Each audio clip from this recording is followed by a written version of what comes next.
Master عنایت کے گھر کے لان میں سالوں پرانا پیپل کا پیڑ تھا جس پہ ان کی بیٹی نے جھولا لگوایا تھا۔ نبیلہ تقریباً روز ہی جھولے پہ جھولا جھولتی تھی، لیکن یہ کوئی نہ جانتا تھا کہ اس پیپل کے درخت پہ ایک بھوت کا بسیرا تھا۔ نبیلہ کا جھولے سے جی ہی نہ بھرتا تھا۔ شام ہوتے ہی جب وہاں سایہ آ جاتی تو وہ جھولے پہ جا پہنچتی۔ اکثر ایسا ہوتا کہ مغرب کا وقت ہو جاتا، ماں آواز بھی لگاتی، نبیلہ اب جھولے کی جان چھوڑ دو، دونوں وقت مل رہے ہیں اور تم پیڑ کے نیچے بیٹھی ہو، وہ بھی پیپل کا درخت۔ اور نبیلہ وہیں سے آواز لگاتی، بس اماں تھوڑی دیر میں آتی ہوں، ابھی تو مغرب کی اذان بھی نہیں ہوئی۔ اور ماں دل ہی دل میں ہولتی تھیں، کیسے سمجھاؤں اس لڑکی کو، ہر حال میں اس نے اپنی کرنی ہوتی ہے۔ اور درخت پہ موجود بھوت یک ٹک نبیلہ کو دیکھتا رہتا، لیکن وہ کسی کو نظر نہ آتا تھا۔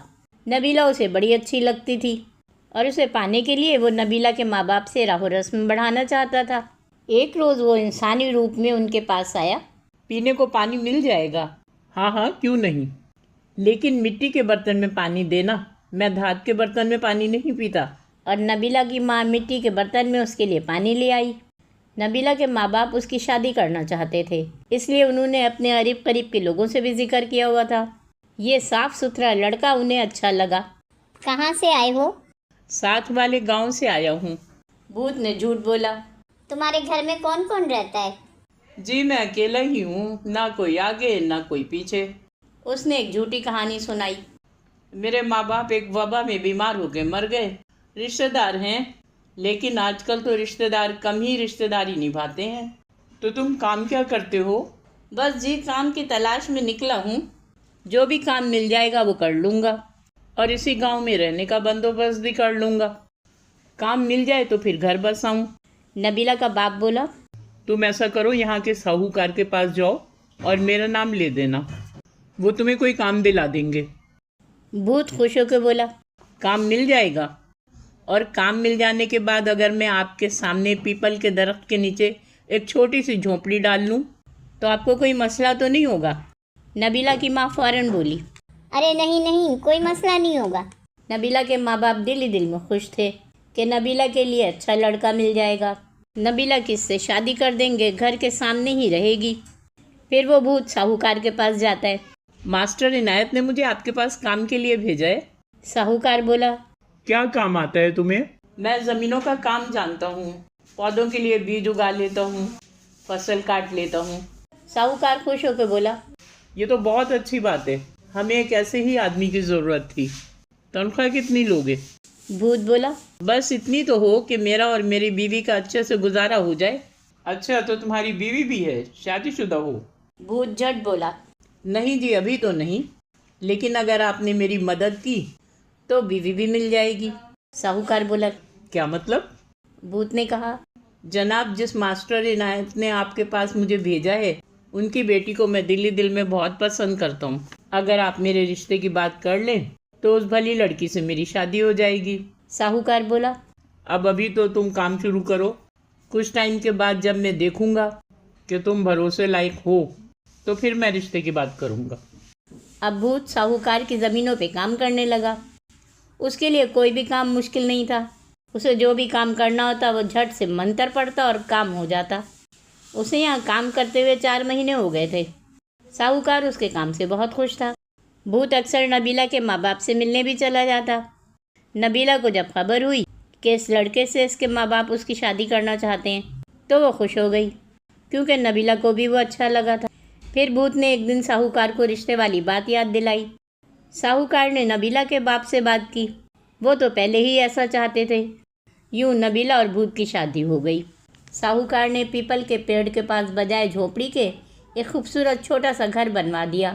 دونوں ہنسی خوشی اس میں رہنے لگے۔ نبیلہ گھر کے کام کرتی اور بھوت اپنے کام پہ چلا جاتا۔ دن بیتتے رہے اور وقت کا پتہ ہی نہ چلا۔ ان کی شادی کو 2 سال ہو گئے تھے۔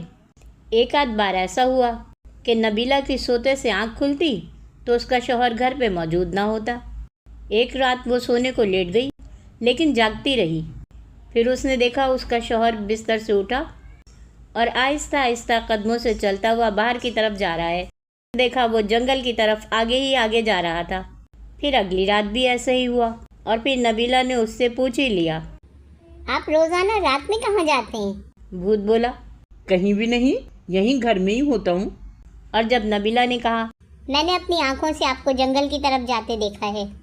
تو بھوت بولا، وہ دراصل ہماری شادی کو 3 سال ہو گئے ہیں اور اب تک ہمارے یہاں کوئی اولاد نہیں ہوئی، اس لیے میں اپنی عبادت کرنے جاتا ہوں، اولاد کے لیے دعا کرتا ہوں۔ ایک رات نبیلہ بولی، میں بھی آپ کے ساتھ چلوں گی۔ پہلے تو بھوت نے بہانے بنائے، پھر اس کی ضد کے آگے مان گیا۔ جنگل میں ایک جگہ پہنچ کے وہ رک گیا۔ اس نے نبیلہ سے کہا، دیکھو جنگل میں جنگلی جانور بھی ہوتے ہیں، تم ایسا کرو، یہاں درخت پہ چڑھ کے بیٹھ جاؤ اور جب تک میں واپس نہ آؤں درخت سے نہ اترنا۔ وہ درخت پہ چڑھ کے بیٹھ جاتی ہے اور اس کا شوہر آگے کی طرف چلا جاتا ہے۔ درخت پہ بیٹھے بیٹھے اسے کافی وقت گزر جاتا ہے۔ اب وہ پریشان ہوتی ہے کہیں ایسا تو نہیں کہ میرے شوہر کو جنگلی جانور نے کھا لیا ہو؟ اور یہ سوچتے ہی اسے گھبراہٹ ہونے لگی۔ وہ جیسے تیسے درخت سے اترتی ہے اور ڈرتے ڈرتے اس راستے کی طرف بڑھتی ہے جہاں وہ گیا تھا، اور سامنے کا منظر دیکھ کے اس کے اوسان ختم ہو جاتے ہیں۔ وہ دھڑکتے دل کے ساتھ جھاڑی کی اوٹ سے جھانکتی ہے تاکہ وہ اسے دیکھ نہ لے۔ نبیلہ نے دیکھا کہ اس کی شکل تبدیل ہو چکی تھی اور بھیانک صورت لیے وہ خون پی رہا تھا، کچا گوشت کھا رہا تھا، قریب قریب کھوپڑیاں پڑی ہوئی تھیں۔ نبیلہ نے بمشکل اپنی چیخ پہ قابو کیا اور الٹے قدموں واپسی کے لیے دوڑ لگا دی۔ بھوت اسے دیکھ چکا تھا۔ وہ نبیلہ کے پیچھے لپکا۔ نبیلہ کو اپنے پیچھے سے اس کی آوازیں سنائی دے رہی تھیں۔ نبیلہ رک جاؤ، میرا ارادہ تمہیں مارنے کا نہیں تھا، لیکن کیا کروں، اب تم سچائی جان چکی ہو، میں اب تمہیں مار ڈالوں گا، پھر تم بھی امر ہو جاؤ گی، پھر ہم دونوں ہی بھوت ہوں گے۔ لیکن نبیلہ نے پیچھے پلٹ کے نہ دیکھا۔ آگے جا کے اس کی نظر اچانک ایک ایسے درخت پہ پڑی جس کے تنے کا کچھ حصہ سامنے سے غائب تھا۔ وہ جلدی سے اس کے اندر چلی گئی اور تقریباً 2 گھنٹے بعد جب نبیلہ نے تسلی کر لی کہ بھوت اس جنگل سے جا چکا ہے تو درخت کے تنے سے باہر نکلی۔ جنگل کے راستے اس کے لیے انجان تھے۔ وہ کافی ٹائم وہاں بھٹکتی رہی۔ آخر کار ایک جگہ اسے چند گھر بنے ہوئے دکھائی دیے جو ایک دوسرے سے کافی فاصلے پہ تھے۔ وہ شروع کے ہی ایک گھر میں گھس گئی۔ سامنے ایک گڑیا کھڑی تھی۔ نبیلہ کو دیکھتے ہی بولی، آؤ آؤ بہو، میں تمہارے ہی انتظار کر رہی تھی۔ نبیلہ کو حیرت ہوئی کہ بڑھیا اسے بہو کیوں کہہ رہی ہے۔ اس کے دل میں خیال آیا، کہیں یہ بھوت کی ماں تو نہیں؟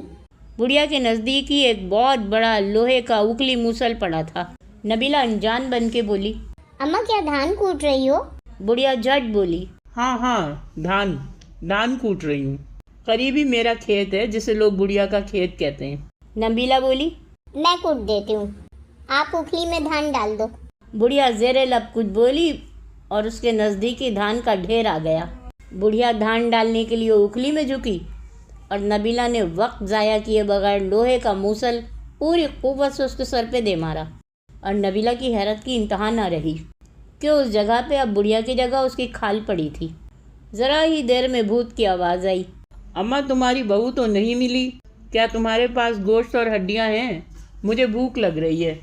نبیلہ نے ہانپتے کانپتے جلدی سے بڑھیا کی کھال پہن لی اور پھر بڑھیا کی ہی آواز میں بولی، بہو تو یہاں نہیں آئی، میں اب آگے کے گاؤں کی طرف جاؤں گی۔ اتنے میں بھوت نزدیک آ چکا تھا۔ بولا، ہاں اماں ٹھیک ہے، تو بھی کھانے کے لیے اپنا کوئی شکار ڈھونڈ لے اور جہاں جا رہی ہے وہاں پہنچ کے مجھے خبر دے دینا، میں بھی وہیں آ جاؤں گا۔ یہ کہہ کے بھوت باہر چلا گیا۔ اب نبیلہ مطمئن تھی کہ بھوت بھی اسے نہ پہچان پایا اور اب جہاں اس کی ماں پہنچے گی وہیں اپنے بیٹے کو بھی بلا لے گی۔ گھر واپسی کا راستہ نبیلہ کو معلوم نہ تھا۔ وہ بڑھیا کے گھر میں ہی رہنے لگی۔ روزانہ بڑھیا کے کھیتوں پہ جا کے کام بھی کرتی۔ وہیں کے قریب کے ایک گھر میں ایک کسان لڑکا اپنے ماں باپ کے ساتھ رہتا تھا۔ اس کا بھی اپنا کھیت تھا۔ جب وہ اپنے کھیت پہ جاتا تو اکثر بڑھیا کو بھی اس راستے سے اس کے کھیت پہ جاتے ہوئے دیکھتا۔ ایک روز نبیلہ بڑھیا کے کھیت پہ جا رہی تھی کہ اس کی روٹیاں گر گئیں۔ اسے پتہ ہی نہ چلا، وہ آگے بڑھ گئی۔ مومی نے رومال میں لپٹی روٹیاں اپنے پاس رکھ لیں۔ اس نے سوچا، دوپہر میں بڑھیا کے کھیت پہ جا کے روٹیاں اسے دے دوں گا اور اپنا کھانا بھی ساتھ میں رکھ لوں گا اور بڑھیا کے ساتھ ہی کھا لوں گا۔ جب دوپہر میں مومی روٹیاں لے کے بڑھیا کے کھیت پہ گیا تو وہ اسے کہیں نظر نہ آئی۔ اس نے سوچا ہو سکتا ہے ساتھ والی ندی پہ منہ ہاتھ دھونے گئی ہو، اور جب اس نے ندی سے کچھ فاصلے پہ دیکھا کہ ایک خوبصورت لڑکی ندی سے نہا کے باہر نکل رہی ہے، اور پھر اس نے باہر رکھی بڑھیا کی کھال اپنے اوپر پہن لی۔ مومی کو وہ لڑکی بہت اچھی لگی۔ اس نے ارادہ کر لیا کہ وہ اسی لڑکی سے شادی کرے گا۔ وہ خاموشی سے واپس آ گیا اور اپنے ماں باپ سے بضد ہو گیا۔ میں کھیت والی بڑھیا سے شادی کروں گا۔ ماں باپ مومی کی اس انوکھی بے جا ضد پہ پریشان تھے۔ ماں بولی، پگلا گئے ہو کیا؟ اس بڑھیا سے شادی کرو گے؟ باپ نے بھی بارہا مومی کو سمجھانا چاہا، لیکن مومی اپنی ضد پہ اڑا رہا۔ تھک ہار کے ماں باپ نے رضامندی دے دی جو دل چاہے کرو۔ اور مومی کی شادی ہو گئی۔ اب تو گاؤں میں جو دیکھتا وہ حیران ہوتا۔ گاؤں کے لوگ آپس میں سرگوشیاں کرنے لگے تھے کہ مومی کی بیوی ڈائن ہے۔ جبھی تو مومی کو اپنے قبضے میں کر لیا۔ جب مومی کے کانوں تک گاؤں والوں کی یہ باتیں پہنچیں تو اسے یہ فکر لاحق ہو گئی، ایسا نہ ہو کسی دن گاؤں کے لوگ بڑھیا کو ڈائن سمجھ کے مار دیں۔ یہ تو صرف مجھے معلوم ہے کہ وہ بڑھیا نہیں ہے، بلکہ خوبصورت لڑکی نبیلہ ہے۔ اب مومی اس انتظار میں رہتا کہ کب نبیلہ ندی پہ نہانے جائے، اور ایک دن مومی کو موقع مل گیا۔ نبیلہ تو ندی پہ نہانے چلی گئی اور مومی نے کھال کو آگ لگا دی۔ کھال ساری جل گئی۔ نبیلہ ندی سے باہر آئی تو مومی سے بولی، تم نے بڑھیا کی کھال کیوں جلا دی؟ مومی نے کہا، تم اتنی خوبصورت لڑکی ہو، پھر یہ بڑھیا کی کھال پہنے کیوں پھر رہی تھی؟ نبیلہ نے کہا، بھوت سے بچنے کے لیے۔ اور پھر اس نے بھوت والی ساری کہانی شروع سے آخر تک مومی کو سنا دی۔ اب مومی نے سارے گاؤں والوں سے نبیلہ کا تعارف کرایا کہ یہ اس کی بیوی کا اصل روپ ہے۔ گاؤں والے خوش ہو گئے کہ مومی کی بیوی تو بہت خوبصورت ہے۔ مومی کے ماں باپ بھی اب بہت خوش تھے۔ مومی نے نبیلہ کو سمجھایا، تمہیں اب بھوت سے ڈرنے کی ضرورت نہیں، وہ بھوت اب تمہارا کچھ نہیں بگاڑ سکے گا، مجھے بھوت پریت سب بھگانا آتے ہیں۔ ایک روز محلے میں ایک چوڑی والا چوڑیاں بیچنے آیا۔ نبیلہ بھی وہاں پہنچ گئی۔ چوڑی والے نے سب سے تو چوڑی کے پیسے لیے، لیکن نبیلہ سے چوڑی کے پیسے نہ لیے۔ نبیلہ بولی، چوڑی والے، تم نے مجھ سے چوڑیوں کے پیسے کیوں نہیں لیے؟ اپنے پیسے لے لو۔ چوڑی والا بولا، تمہاری کلائیاں میری بیوی کی کلائیوں کی طرح خوبصورت ہیں، تمہیں دیکھ کے اس کی یاد آ گئی۔ نبیلہ بولی، کہاں ہے تمہاری بیوی؟ وہ بولا، ہاتھوں سے پھسل گئی، آنکھوں میں اتر گئی۔ نبیلہ بولی، اگر تمہاری بیوی تمہیں مل گئی تو کیا کرو گے؟ وہ بولا، جنم جنم ساتھ رکھوں گا۔ وہ بولی، اور اگر وہ تمہارے ساتھ رہنا نہ چاہے تو پھر میں اسے اپنے جیسا بنا لوں گا۔ نبیلہ سمجھ گئی۔ یہ چوڑی والا وہی بھوت ہے جو بھیس بدل کے آیا ہے۔ نبیلہ نے چوڑی والے کا ذکر مومی سے کیا۔ مومی نبیلہ سے کہتا ہے، اب تم کچھ دن کے لیے ماں کے ساتھ سونا، جب تک میں نہ کہوں، رات کو یہاں نہ سونا۔ مومی نے اپنے مجسمہ ساز دوست سے بالکل نبیلہ کی شکل کا مٹی کا مجسمہ تیار کروا لیا اور روزانہ سوتے وقت اسے اپنے ساتھ لٹانے لگا۔ ایک رات بھوت مومی کے کمرے میں آیا اور مجسمے کو نبیلہ سمجھ کے کھانا چاہا۔ مومی تو کئی روز سے موقع کی طاق میں تھا۔ اس نے قریب پڑی پیالی سے جلدی سے سرسوں کے بیج لیے اور جلدی جلدی منتر پڑھ کے ان بیجوں پہ پھونکا اور بھوت کے اوپر پھینک دیے۔ اسی لمحے میں کمرے میں دھواں پھیل گیا۔ بھوت جل کے دھوئیں کی صورت میں بکھر گیا۔